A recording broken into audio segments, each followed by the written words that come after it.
Assalamualaikum warahmatullahi wabarakatuh. Apa kabar hari ini anak-anakku semuanya? Mudah-mudahan semuanya dalam keadaan sehat walafiat ya.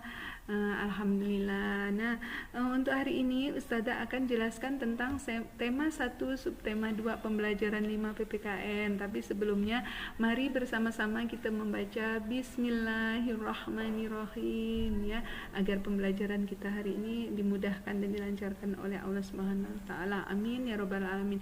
Nah, di tema 1 subtema 2 pembelajaran 5 PPKN ini Ustazah akan menjelaskan tentang menyebutkan pengamalan sila ketiga Pancasila di tempat bermain. Ayo, siapa yang masih ingat tentang bunyi Pancasila yang ketiga, nak? Siapa yang masih ingat?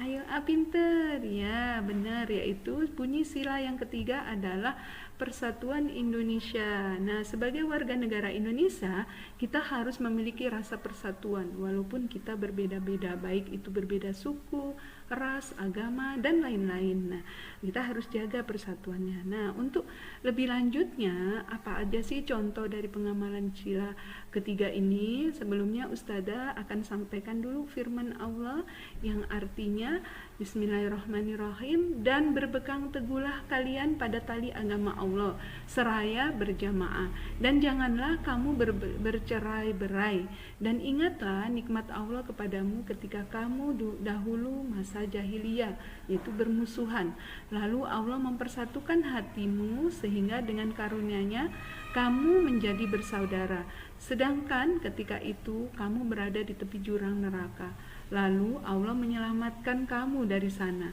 Quran Surah Ali Imran surat 103. Nah, di samping firman Allah juga Ustazah akan berikan yaitu satu hadis, yaitu hadis yang berisikan juga persatuan ya, seperti yang udah disampaikan oleh Rasulullah, yaitu yang artinya barang siapa yang keluar dari ketaatan dan meninggalkan jamaah atau jamaatul muslimin lalu meninggal dunia dalam kondisi seperti itu, maka dia meninggal dalam kondisi jahiliyah. Hadis riwayat Muslim dari Abu Hurairah. Nah, dari Quran surah tadi juga dari sabda Rasulullah bisa kita simpulkan bahwa perintah Allah juga seruan dari Rasulullah, kita diminta untuk menjaga persatuan dan kesatuan, terutama persatuan dan kesatuan dalam agama kita ya. Dan kita diberikan sesuatu hukuman yang begitu pedihnya ya, jika kita meninggal dalam keadaan keluar dari ketaatan atau meninggalkan jamaatul muslimin, yaitu dengan sebagai seperti kondisi kaum jahiliyah. Bayangin, mengerikan ya nak ya. Nah, karena kita tahu bahwa kaum jahiliyah adalah bukan hanya sekedar bodoh, tapi juga begitu banyak melanggar aturan-aturan yang udah ditetapkan oleh Allah Subhanahu wa taala. Nah, jadi Allah juga Rasulullah menginginkan kita untuk tetap menjaga persatuan dan kesatuan, terutama persatuan dan kesatuan antar agama, juga dalam keseluruhan bangsa negara kita ya nak ya. Ya, seperti itu. Nah, untuk selanjutnya Ustazah akan berikan contoh pengamalan sila ketiga Pancasila dengan teman bermain. Yang ada 3 macam, yaitu antara lain bermain dengan teman dengan berbagai suku. Kemudian yang kedua, menjaga kekompakan dengan teman saat bermain. Dan yang ketiga, mau menerima kekurangan teman. Nah, apa sih penjelasan yang dimaksud dari ketiga ini? Butir ini ya, contohnya misalnya pertama yaitu bermain dengan teman dari berbagai suku. Misalnya nih, kita tidak boleh memilih teman bermain dengan suku tertentu. Misalnya kita orang Jawa atau orang Melayu, bukan berarti kita harus bermain dengan orang Jawa atau Melayu saja, tapi juga harus bersosialisasi dengan suku bangsa yang lain. Misalnya dengan orang Bugis, dengan orang Cina ya, kebetulan yang ada di dalam lingkungan kita sekitarnya ya nak ya. Nah seperti itu. Kemudian yang kedua, harus saling menghormati budaya masing-masing suku. Jadi pada saat kita bermain ada adab-adab yang kadang-kadang berbeda antara adab kita dengan adab suku yang lainnya ya nak ya. Misalnya nih contohnya, kalau kita mau bermain pasti harus berpamitan dulu kepada orang tua kita mau bermain di mana, dengan siapa, mau main apa, pulangnya nanti jam berapa ya. Pasti serentetan itu yang harus dilaporkan ke orang tua kita supaya mereka tidak khawatir. Nah ada juga suku lain yang mungkin orang tuanya tidak menyuruh seperti itu, hanya berpamitan aja, tidak mesti harus bilang di mana, tempatnya di mana, temannya siapa. Nah seperti itu. Ada kelainan dalam hal adab juga enak ya. Nah seperti itu. Nah kemudian yang kedua yaitu menjaga kekompakan dengan teman saat bermain. Nah, contohnya kita tidak boleh egois atau memaksakan kehendak pada teman bermain. Kita tidak memaksakan ya, kita hari ini harus bermain bola, atau hari ini kita harus mau main basket, aku tidak mau main guli atau main sepeda. Nah, itu tidak boleh. Kita harus bermusyawarah dengan teman ya,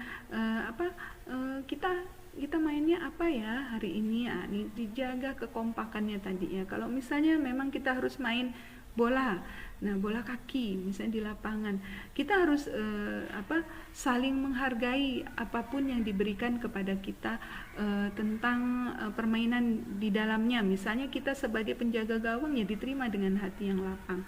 Kita tidak memilih atau tidak marah, tidak egois ya dalam memilih jabatan di dalam permainannya. Kemudian yang kedua, selalu bermusyawarah jika terjadi permasalahan saat bermain. Misalnya nih ada kesalahan yang fatal, lalu kita marah-marah, kita nyalahin teman, itu tidak boleh ya nak ya. Jadi harus dimusyawarahkan kenapa harus tadi terjadi kesalahannya, apa yang harus diperbaiki, dirundingkan sama-sama ya, agar tidak menjadi perselisihan atau perkelahian di antara teman bermain. Nah seperti itu ya nak ya. Nah kemudian yang ketiga, mau menerima kekurangan teman. Nah itu tidak mencelah atau membuli teman yang memiliki kekurangan. Misalnya kita tidak mengolok-olok teman kita yang tidak bisa bermain, misalnya tidak bisa memasukkan bola basket di keranjang basket, dibilang langsung diolok-olok, lah kamu sih nggak bisa, gitu aja nggak bisa, atau dibully dia yang harus ngambil bola yang jatuh terus karena dia tidak bisa bermain. Nah itu juga tidak boleh ya nak ya, karena dengan seperti itu sama saja kita memicu permusuhan di antara teman kita tadi ya nak. Jadi saling melengkapi, jika ada teman kita yang kekurangan, kita yang melengkapi dengan kelebihan kita ya nak ya, seperti itu.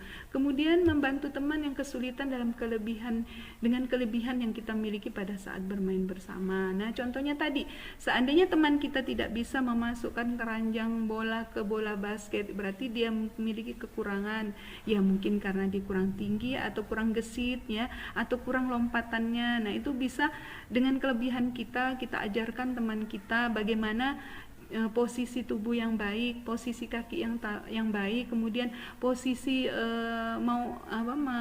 melempar bola ke keranjang bola basket seperti apa yang baik ya nak ya. Nah seperti itu kita jelaskan, memberikan contohnya, juga menerangkan ini loh kalau mau main bola basket yang baik, yang bagus tuh seperti ini. Nah itu baru teman yang baik.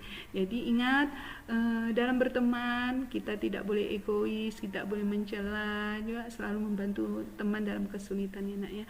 Mudah-mudahan semuanya dapat dimengerti ya. Kalau ada yang tidak mengerti, mohon maaf ya, bisa minta dijelasin lagi sama umi abinya yang mungkin mengerti ya di rumah. Dan jangan lupa selalu jaga wudunya. Ingat begitu banyak keutamaan dari wudu ya nak ya. Kemudian menjaga kesehatannya, jangan lupa banyak minum air putih, istirahat yang cukup, selalu cuci tangan sebelum dan sesudah kegiatan. Nah kita akhiri sebelumnya dengan mengucapkan alhamdulillahirabbil alamin, doa penutup majelis yaitu subhanakallahumma wa bihamdika asyhadu alla ilaha illa anta astaghfiruka wa atubu ilaik. Ustazah akhiri kembali. Terima kasih atas perhatiannya anak-anakku semuanya. Tetap semangat. Wassalamualaikum warahmatullahi wabarakatuh.